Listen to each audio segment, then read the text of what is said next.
So Joe and Susan, both of you guys, you serve your community in different ways. How do you guys keep that shared value here alive in your home? In our home? Yeah, in your home. Well, I think we discuss what we're doing. I think we talk about current events. And I think we talk about things that we believe in, values that we believe in, how we can better the community. Suzanne serving on the Rogers School Board, then my service on the Northwest Arkansas Community College Board, where I've been a board of trustee now for 19 years. But what's going through my head right now is throughout our whole conversation, I can really sense you guys have a really strong value system. Going back to the Ozark values, like John Rex Spivey and Joe here said. We should. Who's trademarked that? Anyone? I don't know. I think we got a trademarker for you then, Joe. I think the Ozark. Nobody's, but who has? I don't know. It sounds good, doesn't it? Yeah, it sounds good. It sounds great. Yeah, but just our conversation here and talking about your values here at home, and you can hear how important it is in the way you talk about it and discuss it, even just with us here in this hour or so we've been discussing it. And I think that's important to have, with your partner, with, if you have a family, with your children, with your siblings or your mother and your father, whoever. I think talking about those values and really discussing what it means is top tier, I should say. I think for anyone who isn't doing that, they should definitely consider it. A lot of love in this house. You can feel a lot of love. There you go. That's a good way to put it. Thank you. That's the ultimate compliment. Yeah. Thank you. Yeah. You're welcome. Yeah. I should have just said that. I think I overcomplicated it, but yes, that is exactly what I was trying to say right there. Perfect. It's true in the sense that it is love, but you guys are very hospitable. We have your Joe, your mother is here with us, and you feel comfortable to all be together. And it just makes us feel more comfortable, and it's just a back and forth thing. Thank you. And I really hope that Enrique and I we get invitations for Thanksgiving and Christmas. You have our door is always our door is always open. We are. I'll give you the address so we get the invite, but it just feels nice. You have a place at our table. I tell you, and this is you talk about John Rex. This year he wanted to. I had 3 turkeys. Because I did a little too small one, so he could do. He wanted to fry turkey. Deep fried or smoke. To smoke it on the grill, and he was very competitive on that turkey. Let me tell you. Okay. He gives Rice Barbecue a run for their money, huh? Well, he's not here right now. He's not going to defend himself. So go ahead. No, go ahead. No, you were talking about, values and the service thing. And throughout life, I think everybody has opportunities to look back and reflect and say, at some point in their life, they were, had opportunity to watch service or to talk about how we can make this world a better place. And I was just thinking just now to an example I had, one of my early camporees as a Boy Scout, and I had a scoutmaster on the Sunday that we were leaving the camporee. He said, "I want you to line up side by side, and I want you to walk through the campsite, and I want you to pick up every little thing you see, any candy wrappers or any paper or anything." And he said, "I want you to take the grass and fluff the grass back up." So I said, "Mr. Forrest," I was the questioner, "why do we have to do that? Why do we have to?" And he said, I want to make this better. I want to make this campsite better than we found it. Yep. And so I said, "Well, Mr. Forrest, why do we have to make it better than we found it?" And he said, "You're going to be called upon to make your area to where you live. It may be your neighborhood. It may be your state. It may be your nation, but you're going to be called upon. Are you going to leave it better than you found it? Or are you going to ravage it? What kind of young man do you want to be? Do you want to be the builder? Do you want to make it better? And he said, remember this lesson. You always want to make this world a better place to live. Mm-hmm. And he said, that's why I want you to make this campsite better than you found it. Yeah, there you go. That lesson has stuck with me. It has stuck with him. And he has always told our two children that same lesson. He has always preached that from that scout leader. So Joe does live by that motto.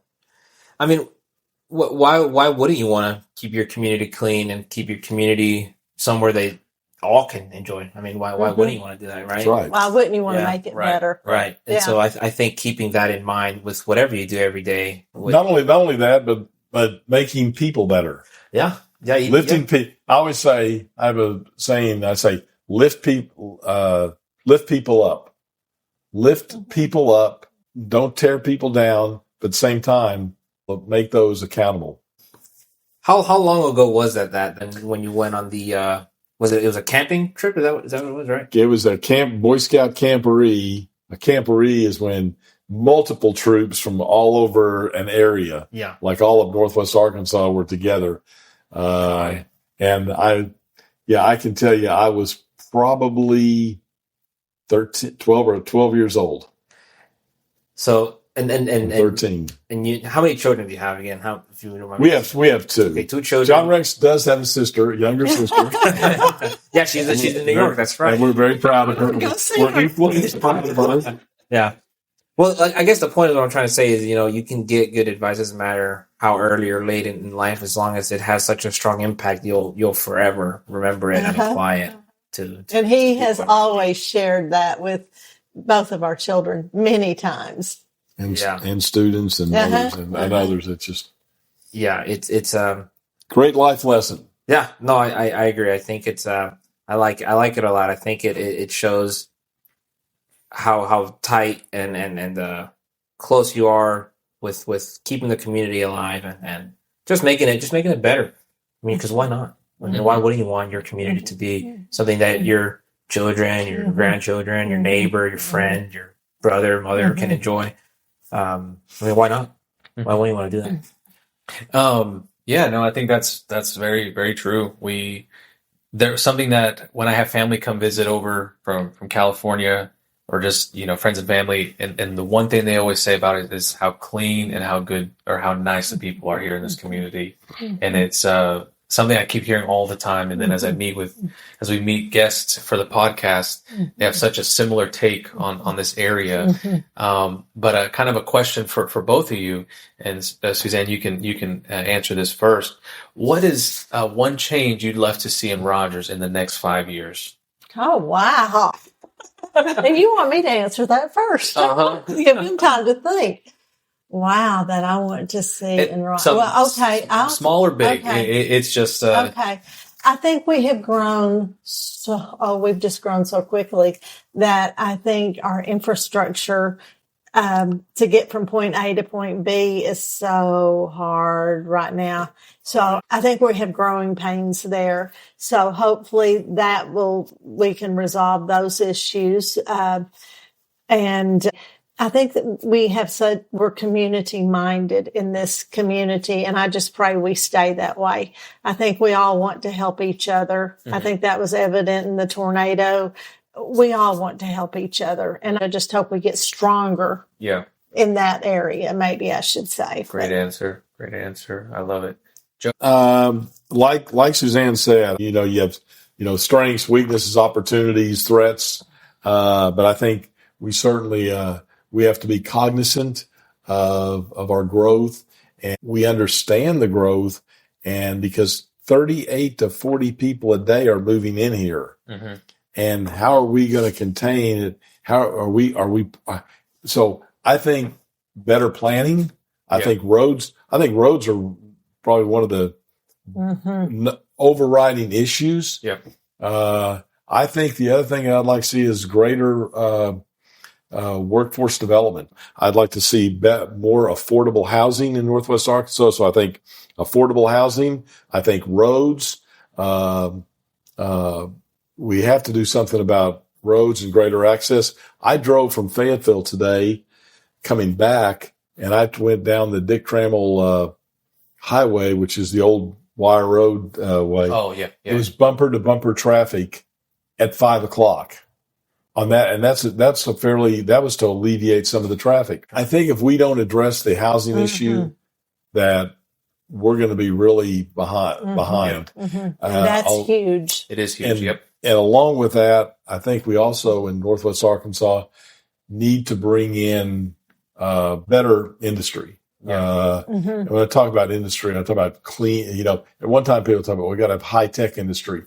I think we need more clean, what I call clean industry, which is things you see in some places in Texas where you'll see an office building, but that office building may be a manufacturing facility. So we have some good things going. We have transportation, we have medical now, and I give credit to the Walton family, what they're doing.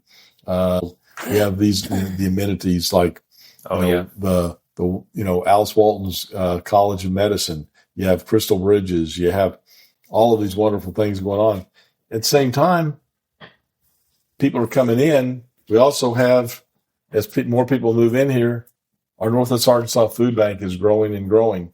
So you have you have people that access the food bank that are also overworking. So I'd like to see more opportunities for higher paying jobs in Northwest Arkansas, higher paying labor, general labor jobs. So workforce is critical. Workforce training is critical. I think our community college is doing a really good job. I'm very proud to be a part of that community college because I grew up here when there wasn't a community college, and you didn't. And now students graduating from our local schools have opportunities to get training and get education at the community college. And to get certifications while in high school through the that's amazing. That's such which an is amazing. Yeah. But Joe, I agree with you. You kind of caught me off guard with that question. Suzanne, you go first. You could have said more Chick-fil-A. More Taco Bells. But affordable housing is a real issue. Yes. It's an issue for us hiring people in our district. It's a huge issue because, you're in real estate, affordable housing. Yeah, it's something that comes up very, very often when I sit down with potential homeowners. Nick, what's the average price per square foot? What's the average sales price in Benton County and Washington County? We're sitting above, I think some places are above 400,000 as the average sales price for a single family home. Yes. Most people, and this is not a bad thing, but most people, they don't qualify for that amount, right? And so what can we find for them that is habitable, that's just as enjoyable, that'll still give them that proud feeling of home ownership while also not breaking the bank. There's something that we say is call it house broke, right? It's so they buy a house and maybe it's on the higher end, but then they have nothing left after they buy a house. They can't even afford to furnish the home. That is a big issue I think that I'm seeing across the board. Yes. And there's something that needs to be done for sure with affordable housing. And when we talk about affordable housing, this just reminded me that Bentonville Schools was working on a development for their teachers specifically. What do you all know about that?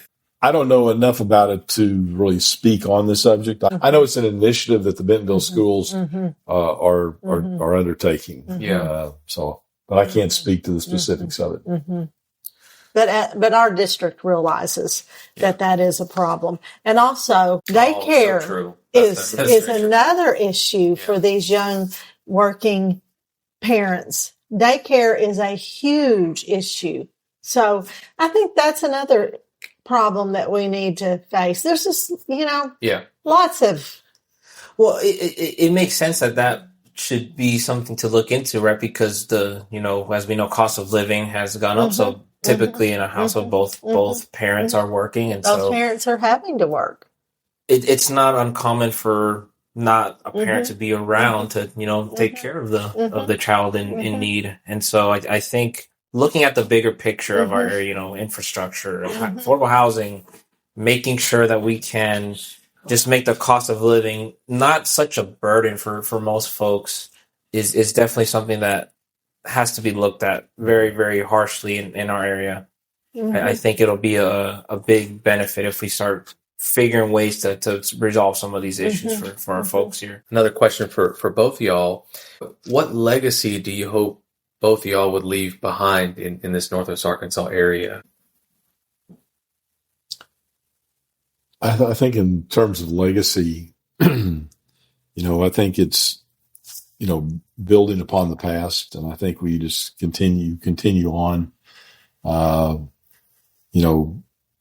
based upon those people, those who have gone before us, those who are with us now, who are continuing to live the legacy, like our mother here, who's set wonderful examples. So I think she falls into that legacy. And Suzanne, how about you?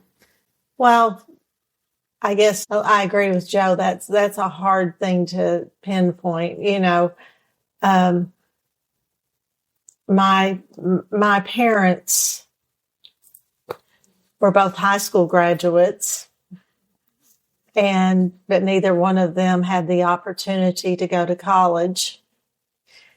And I guess my father and my mother, but particularly my father, always stressed to my sister and me, education, get all the education you can, please. I mean, that was so important to him. So I guess my legacy is wanting people to know education is the key to success. Education is someone's key to improving their life. Education is a way for you to take care of your family.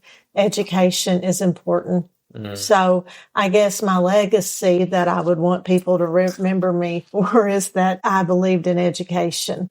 Yeah, I think being open to just always learning, I think, even if it's something personal or it via a degree or just being open to learning anything, I think is a great way to just grow in life. And I loved it when I was teaching. I always told my students, education comes in different ways. It's not your typical 4-year college degree. Right. It can be a certification in electricity, in plumbing, become a master plumber, a welder. There's just so many opportunities. And I think we need to remember education. It's broad. It's broad. My thought is when somebody gets a certification, that could lead to maybe somebody unleashing maybe their entrepreneurship inside them. Right. Yeah. I have my welder's certification. I can start this huge welding company and do this, that, or the other. So what a wonderful career path. Oh, yeah. Yeah, definitely. It's I think that is important to know that it's not just about. Because I think a lot of younger people, at least I know my brother, when he was in high school, he was like, I don't want to go to college. I'm like, you don't have to. You can go get a certification somewhere or get education in a different field, but don't stop learning, I can agree with that testament. I'll give you a story about that. About 4 years ago, there was, we had an incident out here where a young man cut himself with a knife and ultimately had to be airlifted out. And the ambulances were up there, and I was watching the EMTs work, and so they had to life flight this young man to Springfield, Missouri, and I was watching the EMTs. When they came up, we were standing by the fence. There was this one young lady, and I said, just noticed your work. I said, I want to thank you both for your service. I looked at her and I said, just curious, where did you get your training? And she said, oh, Mr. Spivey, she said, I know who you are. You spoke at my graduation from the EMT school, paramedic school. And I said, really? And she said, yes. I said, well, you did a great job. And I said, wanted to stand back and just watch you work there and thank you. She said, I now have a degree. I have a skill. And she said, I went to the community college and I got my training. I'm a paramedic. I'm an EMT. And she said, if it wasn't for Northwest Arkansas Community College, now she said, I'm the first person in my family to go past high school. Mm-hmm. Wow. And she said, the community college has given me a career path. Mm-hmm. How about that? Yeah. Look at that. It proves Yeah. that you can, like you were saying, Enrique, have a certification. Mm-hmm. That's what she got. She got, she got a double certification, paramedic, EMT, and look what she was doing, saving lives. Saving lives. She saved that little boy's life. Yeah. Excellent. And both Suzanne and Joe, you got deep roots here. I'm sure we know a lot of folks in our area. Is there anyone here in your life, it can be family, friends, or even past mentors that you'd like to recognize or thank for shaping who you both are today? Sure. Well, first of all, it starts with my family. It starts with my parents, Adeline and Rex Spivey, who, instilled in us as kids, service, giving back to your community, giving back, to your community, to your church, and making your area, making where you live a better place. And then it goes to people in your life that you encounter. And I can tell you the one person in my life that has been so much to me, and his name is Dick Trammell. Everybody knows him as Dickie Ray Trammell. Dick Trammell is Mr. Northwest Arkansas. And I remember meeting Dick Trammell when I was a freshman in high school.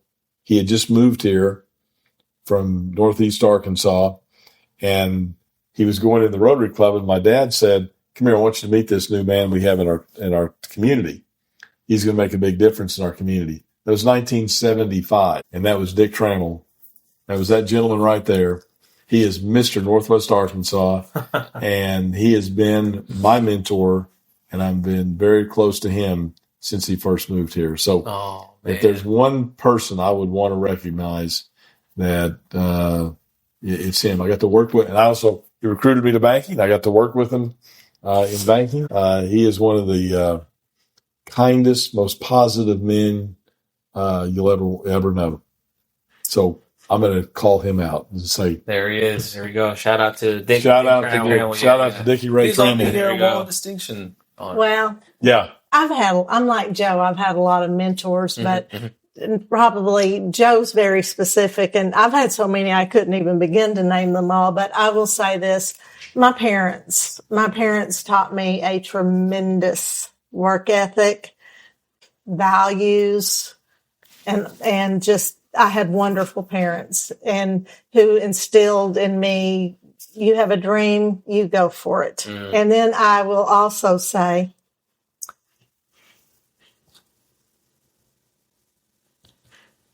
she's sitting here. Oh. My mother-in-law and my father-in-law. He was the most wonderful man. I've been blessed because I had fabulous parents. And I've been blessed to marry somebody who had fabulous parents who have really taught me. I've just been blessed to have wonderful parents. That's amazing. In-laws and my parents. So they both are they're very different. Yeah. Very different. My parents and Joe's parents, very different.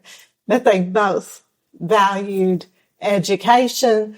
They both had very strong faith. And all four of them loved people and loved servicing and taking care of other people.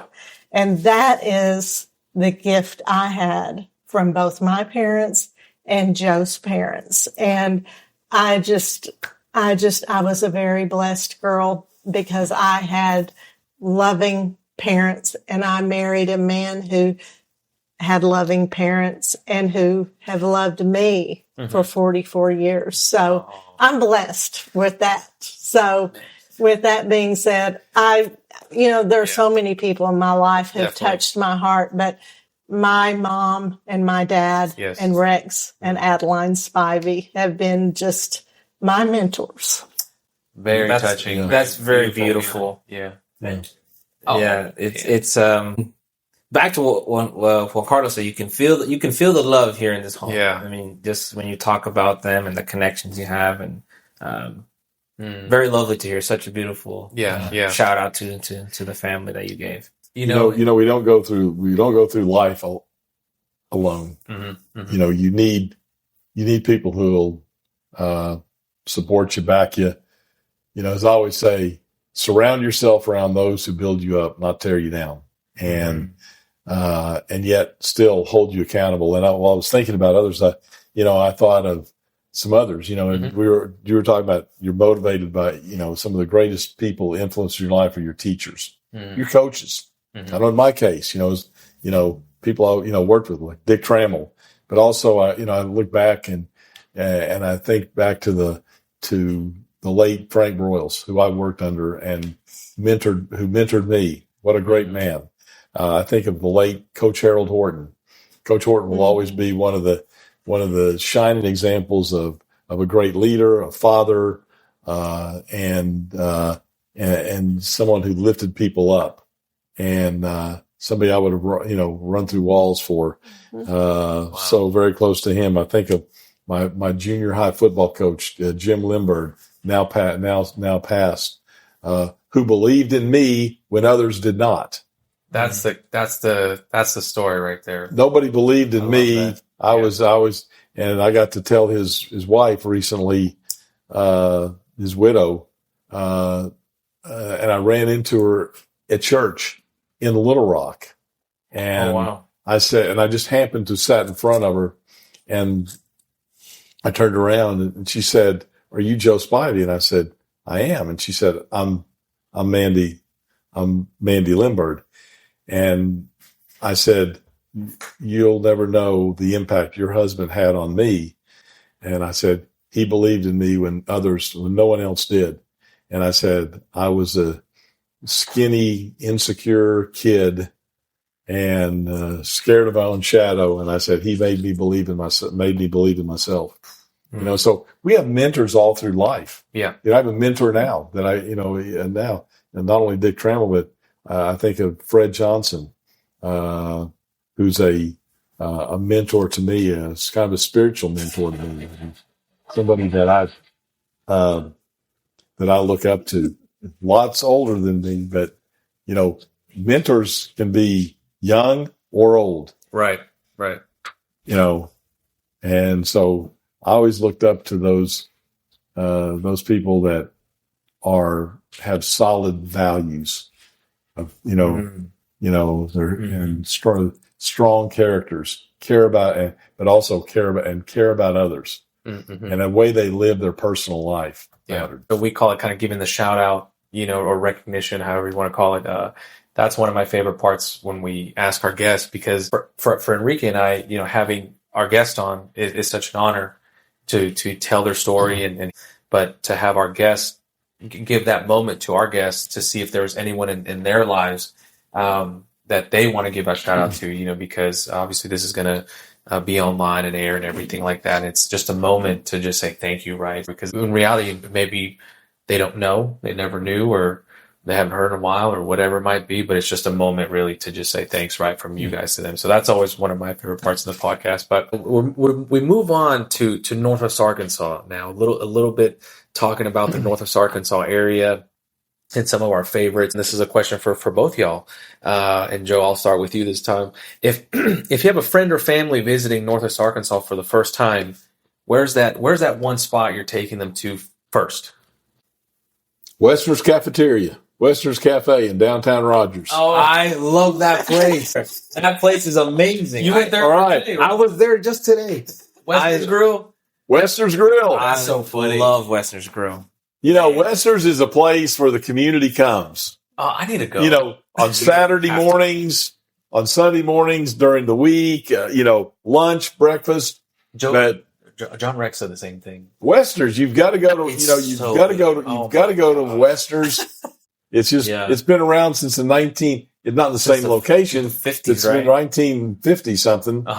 And been going there for years and years. So yeah, you bet Wester's. Every Saturday since when I married him in 81, every Saturday morning, his dad and his brothers Oh. would get up and go to Wester's for breakfast and Okay. then go work cattle. And then John Rex came along Uh-huh. and he'd get up every morning Oh, I love with that. Saturday morning and go to Wester's. And They got waffles there, Enrique? Oh yeah. They Yeah, do? yeah, Okay, it's all right. breakfast. They do close a little early because they open, I think, right at 6 a.m. I think they close at 1:30. But Okay. they have breakfast and then they have like a lunch menu also. Okay.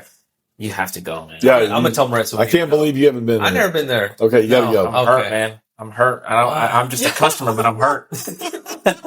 Yeah, they're the longest standing, I think, restaurant in all of Benton County, if I'm not mistaken. you're probably I don't right. think so. They've been around for. We're going to Forever. test this place out, Enrique. We're Oh, gonna it's see what's good. It's really good. I get a Yeah. waffle. I get like just a waffle and some hash brown and eggs Yeah. and bacon. Thank you for saying that restaurant, and I'm like, I love it there. I love it there. And Taco Bell. Taco Bell too, close second for sure. Taco Bell's right there. Now there's another one, but it's just down the road in Springdale. It's called that. Also, if you want great fried chicken, go to Neil's Cafe in I Springdale. also love that place. See, I know. Yeah, I think there's a link going on. That's there. right. Yeah, our audience knows. I think Enrique has mentioned both of those places pretty much a few times. Yeah, Is it the Pink House? yeah. It's you're going down Samuel Business if you're I think like that's right. yeah if you're driving towards Springdale. Oh my gosh. rolling wrong. You can tell they're thinking about food. Yeah.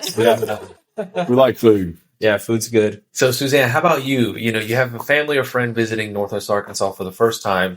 Where's that one place you're taking them to? Oh, I'd take them out on Beaver Lake. There it is. Like, how blessed are we to live in Rogers, Arkansas with Beaver Lake at our, So true. Very true. Yeah. Yeah, I feel like as locals, sometimes at least I do. Sometimes I take for granted how Oh, yeah. amazing our area is. And then you Yeah. have people from like Little Rock. I have family live in Little Rock, and they'll come up here and be like, "Oh my gosh, there's so many things to do here. There's the lake. Yeah. There's Yeah. all these like different It's just amenities. They enjoy it beautiful. differently. just beautiful here. So yeah, I'm glad you said that because we truly are very fortunate to live in this area. So the question is, do we have a boat? Do we own a boat?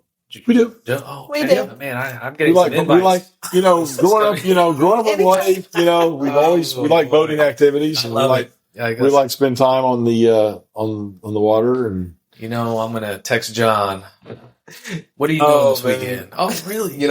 I can appreciate your straightforwardness. I'm definitely not. I'm that. teasing. No, yeah. Can anytime. You guys are so kind. Now, Anytime. He'd love it. all right, it's on record, people. You're right. Poor John's gonna be like, "Take one car, man. What is going on?" talking about Beaver Lake.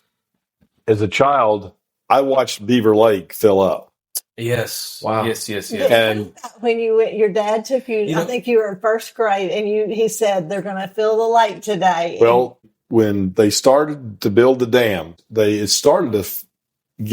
river started to begin to get wider and wider over time. The dam was completed in 65, but from probably 62, 63, it started to fill up slowly. I remember I was in school and I heard, the dam is closed up. And I had this vision that it was going to be like a swimming pool. So I thought, it's going to be completely full. So I ran home, looked out the window, thinking that it was going to be an instant big lake. It was not. I was terribly disappointed. It was nothing more than a swollen river. And it came in over time. And so as a child, I got to watch the lake along with our family slowly get to where it is now. And then it settled. There was no developments out here. There was nobody out here. There were a few boats, Sure. because it was a novelty at that time. So there was a lot of excitement about the lake, and a lot of the young people, high school kids, got into water skiing, and we had a Beaver Lake water show, believe it or not, out here over at Beaver Shores.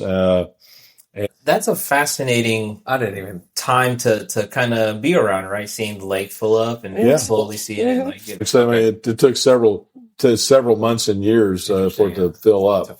But it just slowly started to fill up, because once they started construction on the dam, immediately it got wider and wider. But when they finally closed the gates and put the last block in, I would still remember, the lake filling up, and it was just nothing more than a big wide river. Yeah, that's crazy. Yeah, I wonder how that looked, just seeing it slowly year by year. I can't even imagine. All I see is just, I can't even imagine. Yeah, I think there's pictures at the Rogers Public Library. You can obtain pictures cool. of what it looked like as it was filling up. I wish we had. Again, we didn't have the photography that we have today. One picture of the bridge. Yeah, Yeah, we've got a picture of that, and we have a picture of Joe's parents' ranch before the lake came in. Yeah. And we do have those pictures, and it would be on the river bottom or down just where pasture. the lake is. It's just level pasture. And we do have those photos, and I treasure those. Very cool. Interesting. That's neat. Yeah, that's very pretty neat. nice. Yeah. Very nice. Quick question here for you guys. We talked about some places I've been here: Westerners Grill, Neil's Cafe. Are there any other hidden gems that you guys know of that people should know or don't know about? And we'll start with Suzanne this time. Wow, there are a lot of hidden gems in Northwest Arkansas, I think. We love going to Nola's downtown, and I don't think that's so hidden anymore. No. War Eagle, we love going out to War Eagle. That's beautiful out there. Yeah, War Eagle's beautiful. Yeah. Mm-hmm. I think one of the most often overlooked gems we have in Northwest Arkansas and treasures is the Pea Ridge National Military Park.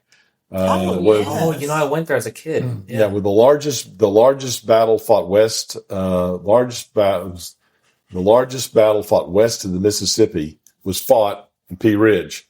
The significance of the Battle of Pea Ridge was the preservation of Arkansas. Had the Confederates won at Pea Ridge, Arkansas would have fallen to the Confederacy. So it was right on the border, Missouri, Arkansas, and Arkansas. But that was a brutal battle. As I said, it was the largest artillery barrage since Gettysburg, or prior to Gettysburg. Gettysburg was fought afterwards, but it was April of 1962, I believe, and it was a very significant battle, very well preserved battlefield. Yep. That's what I remember whenever I went. I went there on a field trip as an elementary school, and I remember it being, what you said, very preserved, from what they had from way back then, right?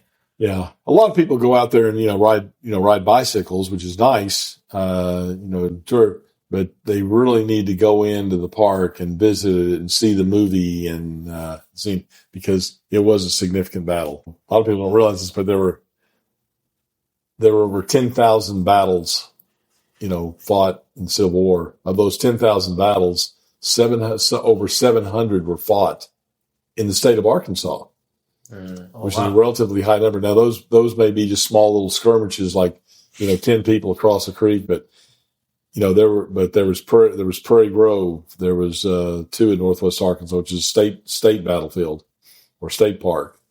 And then the most significant one is the Pea Ridge.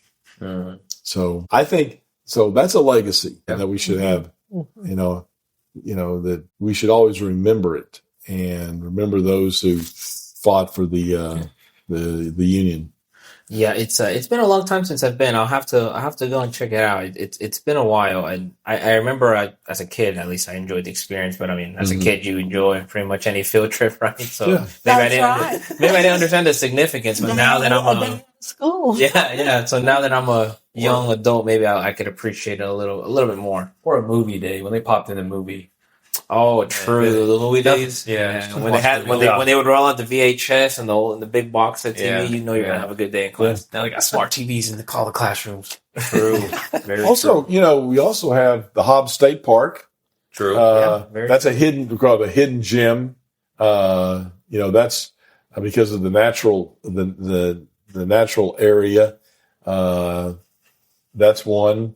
You have the significant bike trails for those people that want to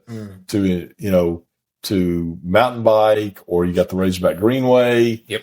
You got all of those amenities that have been added in recent years that have improved the quality of life in Northwest Arkansas. For sure. So, yeah, aren't we lucky? We are so fortunate in Northwest Arkansas. I feel like I forget oftentimes all the things we have. Like I forgot about that Pea Ridge military site, and then all the Greenway connect all throughout Northwest Arkansas. So I mean, there's so many things you can do in here, and so it's a great area that we live in. I definitely agree. Now we mentioned many restaurants, many spots, but what are y'all's favorite NWA spots? And I want to add this real fast. We can't not Havana's Grill, Las Palmas, a different one. We love Las Palmas. I know. My former student. There's too many to mention for me, and so many. I would say Joe. Yes, Levi's, my former student. Oh yeah, Levi's. Levi's. Yeah. There are just so many restaurants that are so great here in Northwest Arkansas, and I hate to just call out one or two because we have so many friends who have them. And I will say that Jessica's my former student, Levi's wife, and Jose Las Palmas, my former student. I have to throw that in there, but there are so many wonderful restaurants in downtown Rogers. We've got so many new ones that are so great. And don't forget the Fat Chef. The Fat Friends Chef. at the Fat Chef that we love. And they're great people. Yes. And you talk about a fabulous chef. He is, just unique food. So we're so fortunate in Northwest Arkansas to have wonderful restaurants. No. That question is always more of where will we find you on the weekend? One of your favorite restaurants or coffee shops or brewery or anything like that. I think you'll find us at home. Oh, we're home by. You'll find us at home. There it is. Yeah, that's fair. It is. With the you mentioned earlier the amount of traffic nowadays. Sometimes I'm weighing. Do I want to go out in the traffic today, or maybe I'll order in and just relax at home? Yeah. Completely fair. We like staying home. We like home. We can make the fajitas or whatever we need to make at the house. We can make the gin and tonics at the house. There you go. Why do we need to leave a beautiful house like this where you see the lake, from outside your living room? It is beautiful. But so to tie in all our episodes together in a way is when our guest leave a question for our next guest for them to answer. So Christian Saavedra from Heritage, right? He left y'all a question, and this question is, when was the last time you learned something new, and how did that impact your everyday life? And we'll give you a little bit of time to think about that. And I'll say it again. When was the last time you learned something new, and how did that impact your everyday life? Wow. I know. Well, I can tell you for me. Okay. Quickly. Yeah, there it is. I don't even have to think very long. Technology. Oh, yeah. Technology. For, someone my age, you all grew up with technology. But for me, just learning how to do minor things on the computer or with the remote on the TV and how has it affected my life. Well, Addie, my mother-in-law, and I, we have figured out how for her to pull up movies quickly by using the remote, the microphone on the remote. So that's one way for Addie. Yeah. She can pull up The Sound of Music quickly and her favorite movie. But just for me, technology. Okay. I did teach, and I agree with you.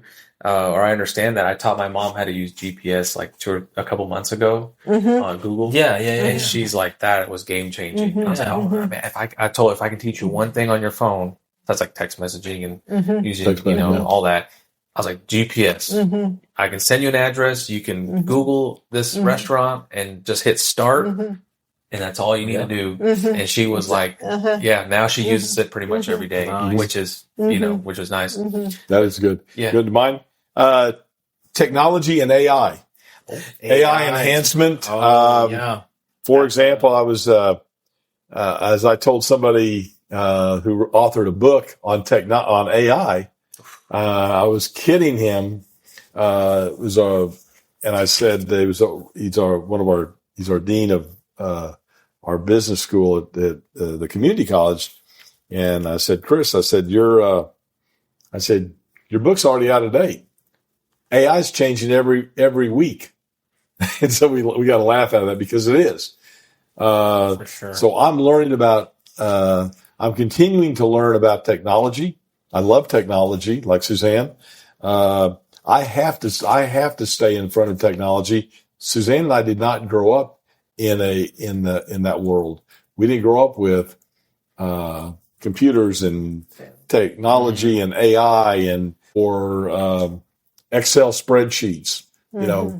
We grew up in basic, learning basic language. Right. And so in order for me to stay relevant, every single day I have to push myself harder and harder to learn new technology. Now with AI, this is something I've learned. I'm accepting it and I believe in it.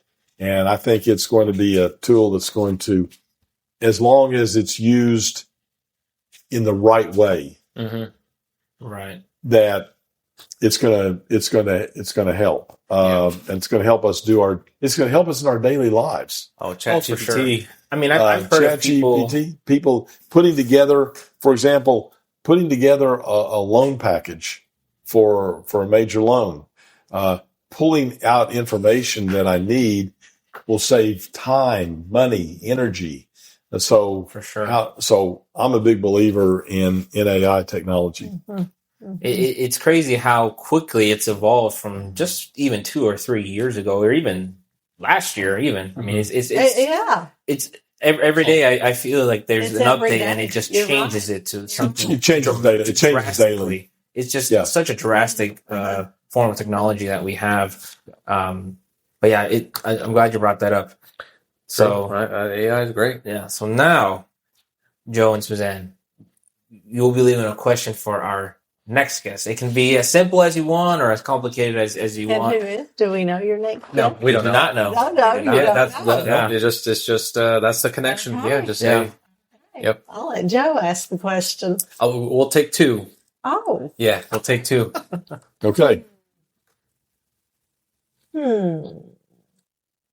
Mine pertains to, I have to write things down. You good? Maybe I need a pencil. Mine says this: what have you done in the last 6 months to improve the lives of others? Dang. I like that question. That's a good question right there. Yes. I'm going to be asking myself that later when I'm laying down. That's a really good question. Very good question. Suzanne? How about this one? What are your plans to help others in the future? I like it. Thinking about how we can better improve our community, the lives of others, and not just strangers, but people around us as well. That's a wonderful question as well. I like that one too. Yeah. Wow. Well, it's been as we wrap up here, Joe and Suzanne, it's such an honor and a pleasure to have taken the time to speak with us and give us parts of your story. It's filled with a lot of love and care. And, what did we say earlier? Describing the family. Engagement. There we go. Interjection. It's left such an impression on me. And it's just a blessing. It's amazing. And so thank you. Yeah. From the bottom of my heart, thank you so much for that. Yeah. It's, again, like I mentioned in the beginning of the episode, you invited us into your home and I know your home is your sacred space. It's where you are your most vulnerable at times. And so the fact that you allowed us to come and share a couple hours with you and get to know you a little bit better, for me, I told Juan Carlos, what an honor it is to be able to just be invited over and share this time. Because not everyone is welcome in everyone's home. So again, thank you so much. We appreciate your time and thank you. Thank you. And really, it was a blessing getting to hear your story and learning a little bit more about you. Like Juan Carlos said, you definitely left a large impact on me as well. Yeah. So thank you so much. Thank you. That's absolutely. Thank you. I want to wrap it also up on our side, with compliments. I want to say to you, Enrique, and to Juan Carlos, and to let you know how much, and I think I speak for both of us, how much we admire. And this is going to be a shout to our Hispanic community who've come into Northwest Arkansas and have come into our schools and our churches, our community, and have built and have helped to build a better life and improve our community. You know, you talk about engaging. The Hispanic community has done that.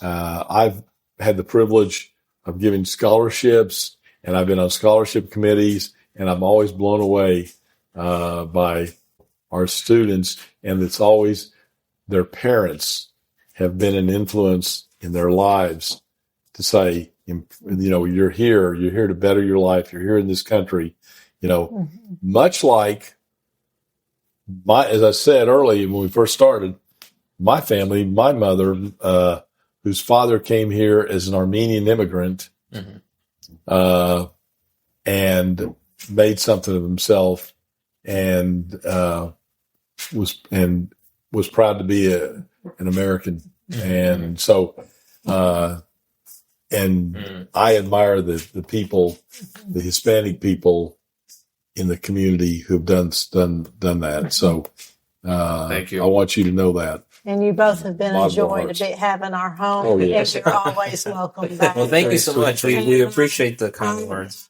Joe, this morning I have great respect for Juan Carlos. He's such a hard worker, and I've enjoyed meeting you. Sure, we'll go with that. I agree. He's Yes, such a hard he worker. is. The 1 year I've known him, it's true. Okay, and you all have known each other for 1 year? Yeah, about a year, more or less. Okay. Correct. When did you meet? Yeah, that's a great question. It was the very first time we met. The very, very first time it was we were having a lunch with our team. It was at Tuscan Trotter in downtown Bentonville, and he was getting invited to maybe join our team, right? To maybe see if he'd be a good fit for our team. And I remember he sat across from me. So I don't know. Ever since I met him for the first time, I always had very good impressions about Juan Carlos. Works very hard. He's a very kind guy. I'm glad to call him a friend, and you know, doing this our podcast together. It's an honor, really. So yes. And another question for the two of you. Yeah. We'll turn this around. Yeah. What led the two of you to start this podcast? I just think this is a great idea and wonderful thing you're doing. What led you to do this? We'll let Juan Carlos here because he came up with the idea initially. That's right. It started with, and thank you, Suzanne, for asking that question. I love answering that question, but it started earlier this year in January. I remember because as Enrique was saying, last year I started my career in real estate, and you know that half a year or started right before summer. I was having trouble with creating content in real estate. As we all know, that social media is a big driver in real estate, but earlier this year, I wanted to do something that would really get me more engaged with the community. I really enjoy talking to people. I love people. I love getting to know people. I remember sitting down on my couch and I said, man, what can I do to create content for real estate? But then I was thinking bigger than that. Started thinking a little bit bigger than that. And I said, man, I think I'm going to start a podcast, but the podcast will be talking with the community, because I felt that even myself as I guess you can say as a native, a local here, been here for a long time, I don't really know the area like that. I don't really know the people that have been in this community longer, or the people that shape or impact this community. And I said, I just want to tell their story. We're growing so fast in this area. I think some of the generation, I guess you say before me, you know, no one's really documented this. No one's really heard these stories. Maybe their kids know, maybe their coworkers know. But as our city is changing, our town is changing in the next, you know, this is just a chance to just capture that and just get to meet these people who have just been an impact the last 20, 30 years, and the future people too. So maybe we've had people from, like the gentleman from Pedal It Forward, Mr. Kenny Williams. He's the one that oversees that over in Bentonville, right? They supply bikes to the people in need. Mayor P. Ridge, we've had Mr. Nathan Sees. Let me see. We've had a few facilitators, like Mr. Resendez, Christian, you guys, John, I've had Furman on here. To me, I feel like there's such a story to tell about these people, and they do something in the community that I just want to hear it, and I just want to share it with all the other people in this community. So, and I reached out to Enrique because I was telling myself, I was like, man, who can I do this with that I just feel comfortable with? And he was one of the, and I'd only known him a few months. Yeah. And I remember I invited him for coffee, and I was like, hey man, I have this idea. I think I think this would go really well, because he's funny and he's really caring. Enrique's really caring, real funny, and he's actually really smart. I can tell. And those are things, you're making me blush now. And those are things that I almost say that are a little bit different than me. I can talk to people, but sometimes I like just listening. And I don't think I'm smart or anything like that, but I know how to do like operational things. Like I think of other things and I'm like, I need someone to do this part. And I don't know, I just invited him, and I still remember when we first recorded, I said to myself, even before he arrived, I said, I don't know if this recording is going to go good or go well, but I think it is. And we recorded one take. Well, it was two, but our first take, and I thought it was really good too, but we got off topic, and so we recorded another. So there's actually our first ever take was just one take. We just said record, and we went on it. We talked for an hour. It was great, and the rest is kind of history. And that was just back in January. Yeah, so you would be I believe our 22nd episode recorded. Okay. Yeah. Well, I think you're both very professional. And I think you did a great job. So sweet. Yeah, no, this has been awesome. This has been amazing. So, but folks, I just, as we wrap up here, like I said, Joe and Suzanne, thank you so much for your time. And folks, for the audience who's listening here, thank you so much for tuning in to another episode of So NWA. You know where you can find us on Instagram at our So NWA podcast. Get to see some other activity behind the scene and things like that. But besides that, guys, take care, and we'll catch you on the next episode.